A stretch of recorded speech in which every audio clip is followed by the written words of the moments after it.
الله محمد رسول الله لا إله إلا الله محمد رسول الله. The beginning.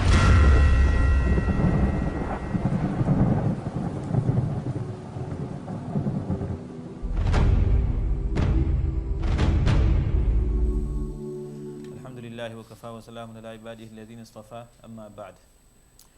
Brothers, friends, after Asr today in Talim, so much amount and I don't have it, can you come and help me? Hazrat Abdullah ibn Abbas radiallahu ta'ala anhu, he said, do you want me to come and talk to you, intercede for you, have a word in the guy's ear? The guy said, well, yeah, but what about your i'tikaf? So he said, the Prophet sallallahu alaihi wasallam said, anybody who helps his brother in need, he gets the reward of 10 years of i'tikaf. He gets the reward of 10 years of i'tikaf. And for 1 day of i'tikaf, the reward is that Allah subhanahu wa ta'ala creates between this person who sits in i'tikaf for 1 day, between him and the fire of hell, Allah subhanahu wa ta'ala puts 3 trenches between him and the fire of hell. And the size of each trench is between the earth and the sky. This is the reward for 1 day of i'tikaf. What is the reward for 10 years of i'tikaf for a person who helps another in need? What got me thinking was, subhanallah, when we look at the promises, when we look at the rewards which Allah subhanahu wa ta'ala has promised us, then in a hadith, the Prophet sallallahu alaihi wasallam says, al-khalqu iyalullah, the creation or the family of Allah, or is the family of Allah. And seriously, brothers, Allah is spoiling us. If we are the children of Allah, metaphorically speaking, Allah is spoiling us. If we look at a parent who is in the habit of spoiling his children, then we look at Allah subhanahu wa ta'ala and we look at the promises He's made for the smallest of things. The hadith in Abu Dawud and other books of hadith that the Prophet sallallahu alaihi wasallam says, take a person on the day of Jum'ah, on the day of Friday, he gets ready for his Jum'ah Salah at home. He has his bath preferably, otherwise he does wuzu nicely. And then he comes to the Masjid. Every step that he takes, he gets rewarded 1 year of worship. And one of my teachers in Medina Munawwara, when he mentioned this hadith, he says in terms of fazail, this is the most sahih hadith that he knows. Obviously those people, they looked at hadith, dhaif and everything. In the ahadith, in the sahih ahadith, the greatest reward that he came across was this, that a person gets ready for Jumu'ah nicely, early, gets prepared for Jumu'ah, gets ready, and then he sets out for Jumu'ah. For every step that he takes, there's a condition which most of us always, we fail to fulfill, which is that when he gets to the Masjid, he doesn't talk to anybody. He doesn't chat around. He doesn't go over people's heads trying to get a prime spot. Wherever he finds space, he sits down there. And then he doesn't waste time in idle and futile talk, and he stays like that. And during khutbah, he listens attentively to the imam. Then Allah subhanahu wa ta'ala gives him, for every step, Allah gives him 1 year reward, 1 year of fasting, and 1 year of reading salah throughout the night. If we take these examples, especially as the Shaykh Rahmatullah alayhi, the Fazail he's written, we read, whoever reads after Fajr, sits in his place, and then reads.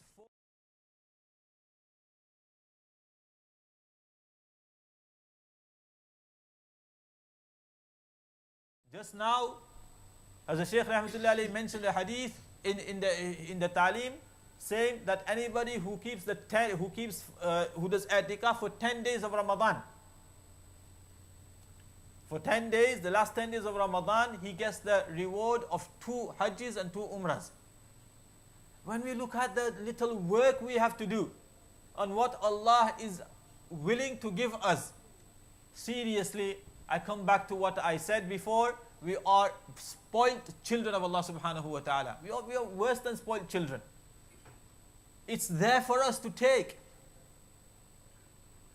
But as I mentioned, the conditions we don't fulfill. So even if we do the amal before we are actually being rewarded by Allah subhanahu wa ta'ala, we wash it away. What happens in Jummah? People take time out from work, from school, from college, from universities. They make all that effort. And then what happens? Brothers, look at our society. What happens? More people will be outside in the passage chatting away than they will be inside. And Jummah khutbah is such, it's like Salah. In Salah, you're not allowed to eat anything, you're not allowed to talk. Khutbah is, instead of the 4 rakats of Zohar on Jumu'ah day, we have the khutbah and 2 rakats of Faraz. Ulama say that the Jumu'ah is equivalent to 2 rakats of Faraz. That is why Amr bil Ma'ruf wa Nahy anil Munkar is one of the most important responsibilities a Muslim has, is Amal bil Ma'ruf wa Nahy anil Munkar, to enjoin good and to refrain, to stop people from doing evil. But during khutbah, even that is not allowed. If a person does that, that is why the Prophet ﷺ said, if he says to his brother, uskut, if the person even says to him, be quiet, faqad laga, this person has washed away his sin, his reward. A good deed, where the Prophet ﷺ says communities were destroyed because they did not act upon this Amr bil Ma'ruf wa Nahy anil Munkar. But the same act, when you do it in namaz, somebody is praying namaz, somebody is saying, what's going to happen? His namaz is going to break. Similarly, in a khutbah, if we listen to the imam, somebody is talking, you tell him to be quiet, whether he be quiet or not, whether he shuts up or not, your reward goes. So on the one hand, Allah subhanahu wa ta'ala has given us so many opportunities to really fill our balance, our scale on the day of judgment. But at the same time, as the Prophet sallallahu alaihi wasallam said, so many people will be sent into hell because of this. And then he held his tongue.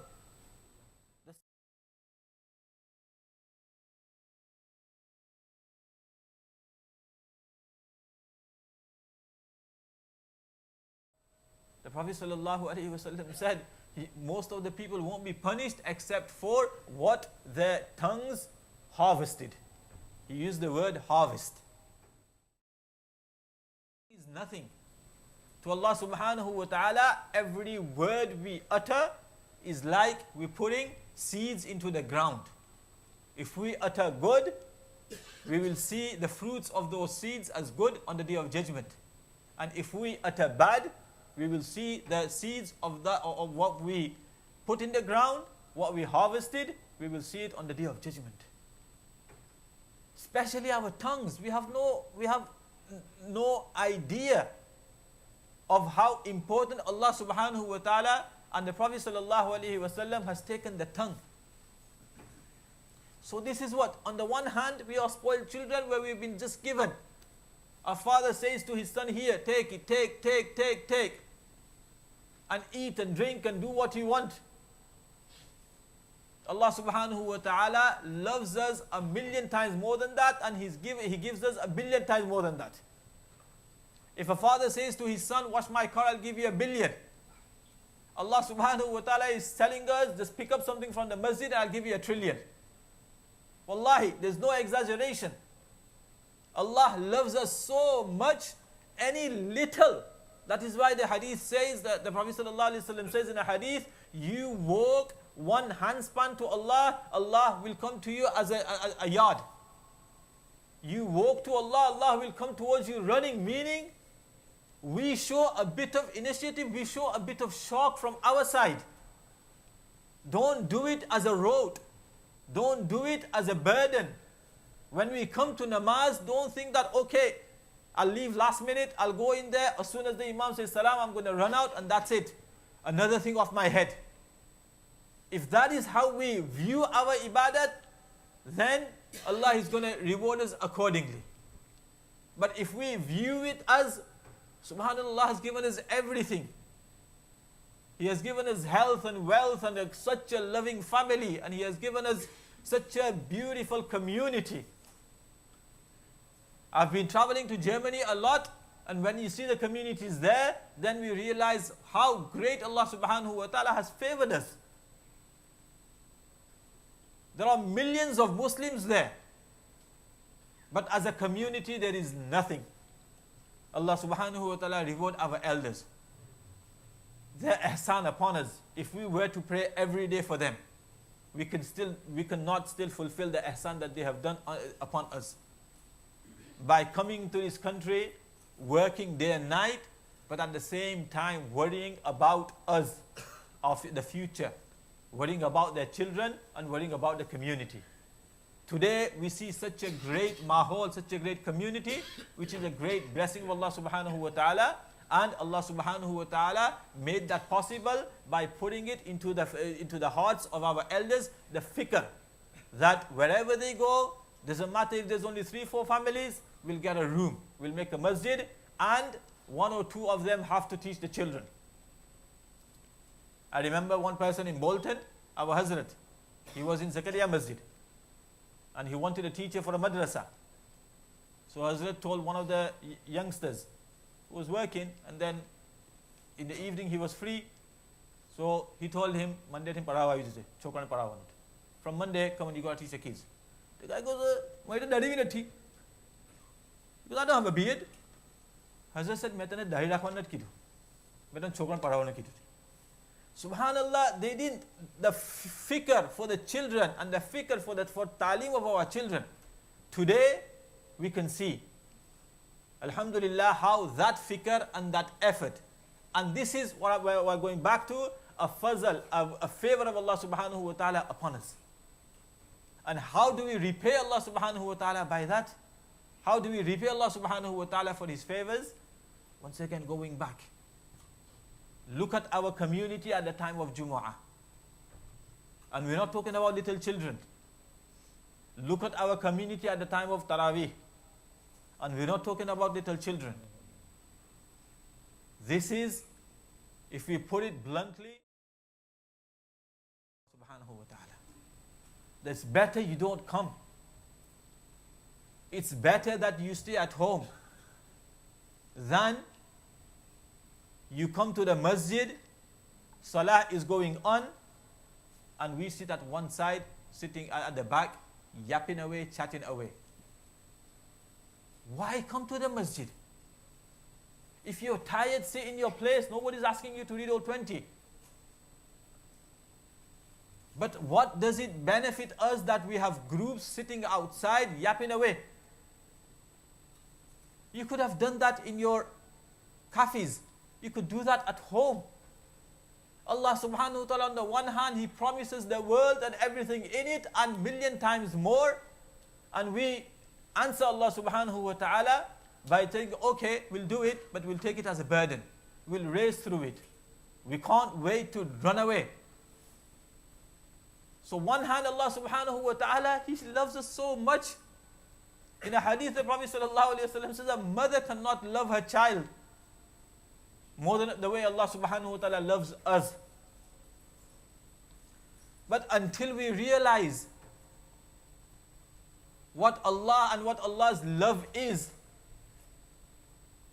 how can we even appreciate what we can truly attain through that love? How many of us has truly thinking that I have no support? Truly, I am nothing. My strength is nothing. My family is nothing. My wealth is nothing. And in that state of mind, like a person drowning, what does a person, as they say, a drowning person, he will take any support. Put ourselves in a mindset that truly I am nothing, I have nothing, I don't have anybody. I don't have no strength. The only being that can help me at this time is Allah. And with that mindset, ask Allah. Have we ever done that? Have we asked Allah that, oh Allah, you've given, we know that. We say you've given us everything. We say we are nothing. But do we really believe that from the bottom of our hearts? And then with that mindset, have we prayed to Allah? That, oh Allah, truly we are nothing, and anything that we can, any help or anything that we get will be from you. A person, he went to Abu Zurg and he said, teach me Ismi Azam. There's a certain name of Allah subhanahu wa ta'ala. So anybody uses that name, then whatever he asks for, Allah will give him. Person said, okay, come on. He took him to a river. And he said, okay, start crossing the river. And just say, Allah, Allah, Allah. So the person, he walked into the river. Allah, Allah, Allah. And now he's expecting that any money, so a secret hand's going to come and save him, because obviously he's saying Allah. He went further and further. Suddenly he realized that he's up to his neck. And next thing, there's no support beneath his feet. And he's there now. Allah, Allah, Allah. That Allah came from the bottom of his heart. And then a wave came and washed him onto the shore. The Buzuk told him, that is Ismi Azam. How many of us have asked Allah with that feeling of utter helplessness, with that feeling of knowing that nobody can help us except Allah? Today we see all these images, and the truth is, what do? I am talking about myself now. I am not pointing at fingers. We look at it, astaghfirullah, astaghfirullah, astaghfirullah, oh Allah, oh Allah, help the Muslims. And the next thing we know, we're busy doing something else.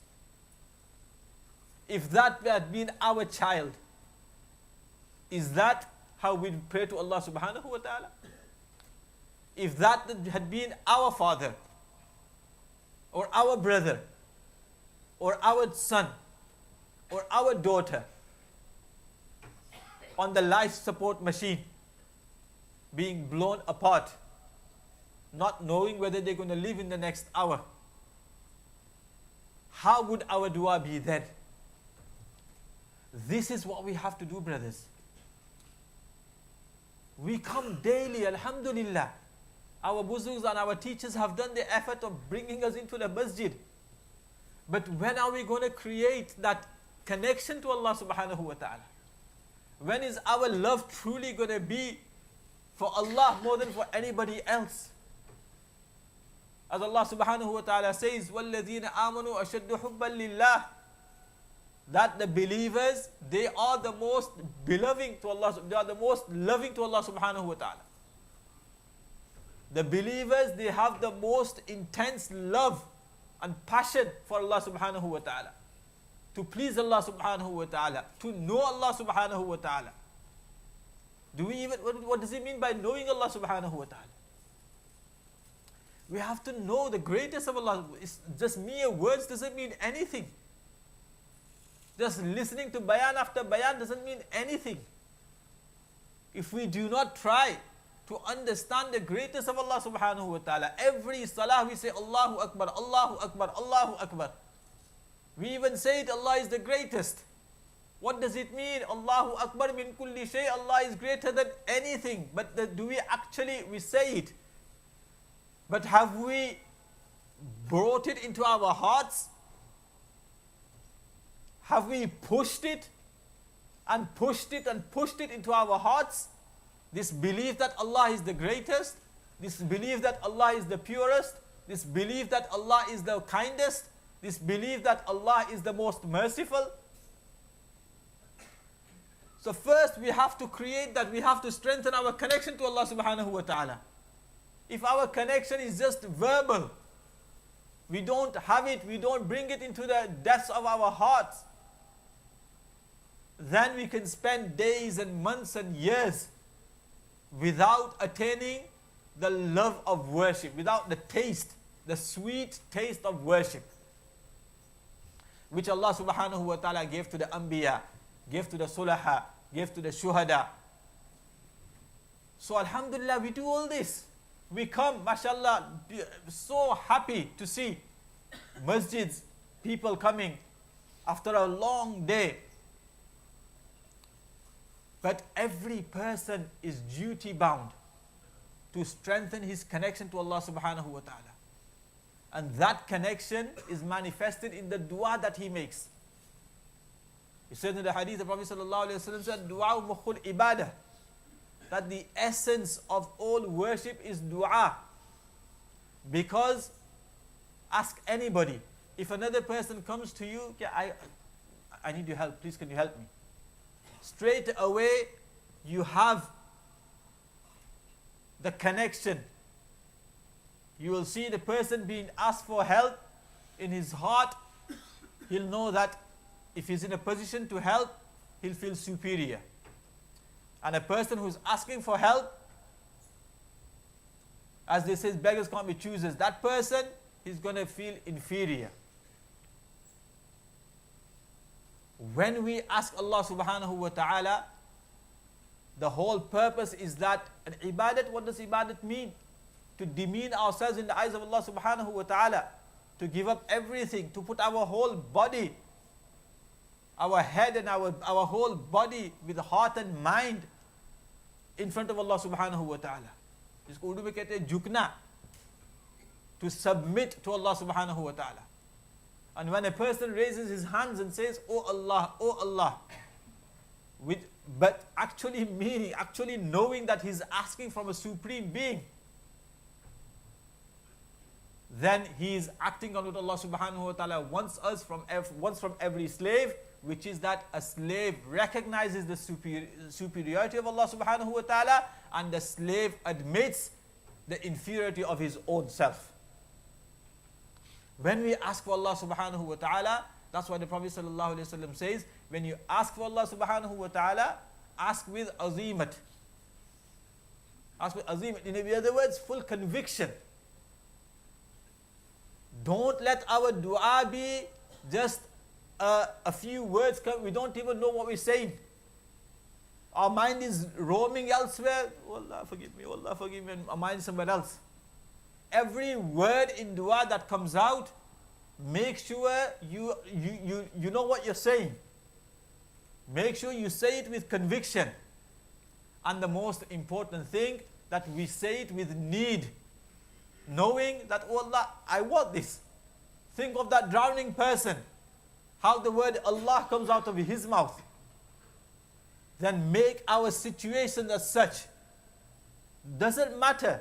You don't have to be dying, or you don't have to be burdened with debt. Everyday needs. The Prophet ﷺ says, even if a person's shoe, a lace of a shoe breaks, then that person should turn to Allah subhanahu wa ta'ala, Allah please give me a pair of laces.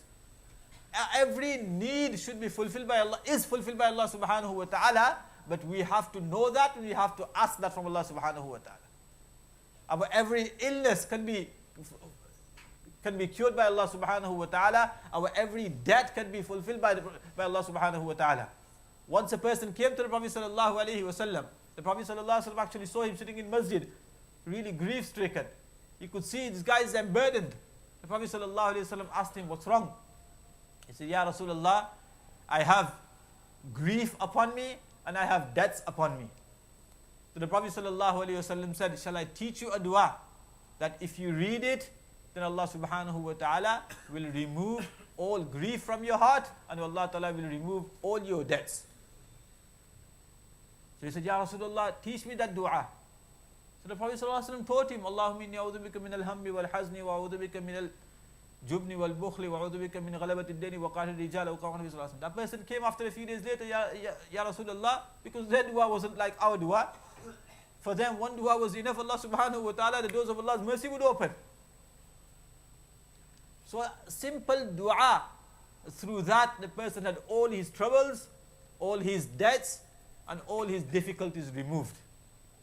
But that can come only when we strengthen our connection to Allah subhanahu wa ta'ala, when we realize that everything around us, our jobs, our wealth, our bank balance, our businesses, all that is just a means to live life. Otherwise, all that comes, and the only thing, the only giver is Allah subhanahu wa ta'ala.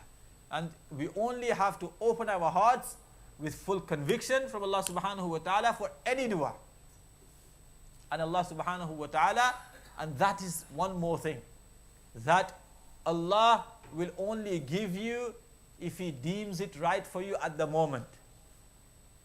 That is why the Prophet sallallahu alaihi wasallam says people do dua and then after a bit they get fed up. I made dua, Allah, you don't answer my prayers. It's not, our job is put our case in front of Allah subhanahu wa ta'ala, and wherever Allah deems good for us, Allah will fulfill our duas. If not, the reward that we will get on the day of judgment, a person will wish that Allah had not accepted any of his duas, because the reward that he sees in front of him, he will see so much reward. He say, Ya Allah, what's this? I don't remember doing this amal. Where did I get all these rewards from? So Allah subhanahu wa ta'ala says that, Allah subhanahu wa ta'ala will say, the duas that I did not accept, today I am repaying you in the form of deeds. Then at that time he will wish, oh Allah, if you hadn't accepted any of my duas, I would have been so much more happier today. So brothers, may Allah subhanahu wa ta'ala give us the, alhamdulillah, we are making the effort. We just need a bit of time, a couple of minutes to actually sit down and work our minds and work our hearts to inshallah turn our everyday amal, normal deeds, into deeds which please Allah subhanahu wa ta'ala. Wa akhiru alhamdulillahi rabbil alamin. Durood Sharif Pari. Allahumma salli ala Muhammad wa ala ali Muhammad kama sallaita ala Ibrahim wa ala Muhammad wa ala ali Muhammad. ربنا ظلمنا أنفسنا وإن لم تغفر لنا وترحمنا لنكونن من الخاسرين. ربنا آتنا في الدنيا حسنة وفي الآخرة حسنة وقنا عذاب النار. ربنا اغفر لنا ذنوبنا وإسرافنا في أمرنا وثبت أقدامنا وانصرنا على القوم الكافرين. اللهم حبب إلينا الإيمان وزينه في قلوبنا وكره إلينا الكفر والفسوق والعصيان. اللهم اجعلنا من الراشدين. لا إله إلا الله الحليم الكريم. سبحان الله رب العرش العظيم. اللهم إنا نسألك موجبات رحمتك وعزائم مغفرتك والغنيمة من كل بر والسلامة من كل إثم. لا تدع لنا ذنبا إلا غفرته ولا هما إلا فرجته ولا دينا إلا قضيته ولا مريضا إلا شفيته ولا حاجة هي لك رضا إلا قضيتها ويسرتها يا أرحم الراحمين. اللهم إنا نسألك حب المساكين. اللهم إنا نسألك حب المساكين. اللهم إنا نسألك فعل الخيرات وترك المنكرات وحب المساكين وأن تغفر لنا خطايانا وإدارة بقوم فتنة فتوفنا غير مفتونين. اللهم اغفر لنا ذنوبنا كلها دقها جلها أولها وآخرها علانيتها وسرها. اللهم اغفر لنا ذنوبنا. اغفر لنا ذنوبنا. اللهم إنا نسألك حبك. اللهم إنا نسألك حبك وحب من يحبك والعمل الذي يبلغنا حبك. اللهم إنا نسألك علما نافعا وعملا صالحا ورزقا واسعا حلالا طيبا وشفاء من كل داء. اللهم صل على محمد وعلى آل محمد كما صليت على إبراهيم وعلى آل إبراهيم إنك حميد مجيد. اللهم بارك على محمد وعلى آل محمد كما باركت على إبراهيم وعلى آل إبراهيم إنك حميد مجيد. سبحان ربك رب العزة عما يصفون وسلام على المرسلين الحمد لله رب العالمين. Please remain engaged in dua.